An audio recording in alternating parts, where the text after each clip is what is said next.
in whole or in part, was not present.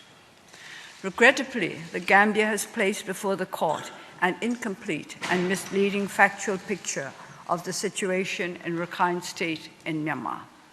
The situation in Rakhine is complex and not easy to fathom, but one thing surely touches all of us equally: the sufferings of the many innocent people whose lives were torn apart as a consequence of the armed conflicts of 2016 and 2017, in particular, those who have had to flee their homes and are now living in camps in Cox's Bazar.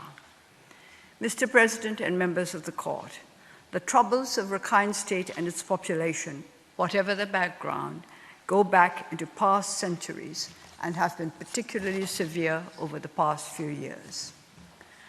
Currently, an internal armed conflict is going on there between the Arakan army, an organized Buddhist armed group with more than 5,000 fighters, and the regular Myanmar Defense Services. None of the speakers yesterday made any reference to this.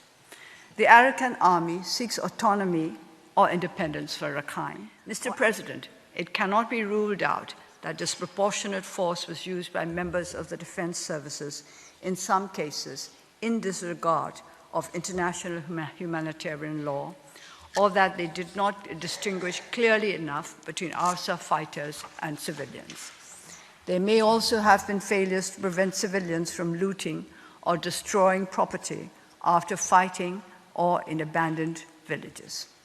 But these are determinations to be made in the due course of the criminal justice process, not by any individual in the Myanmar government.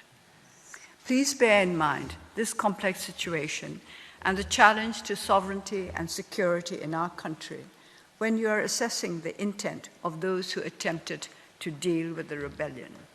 Surely, under the circumstances, genocidal intent cannot be the only hypothesis. Under its 2008 constitution, Myanmar has a military justice system.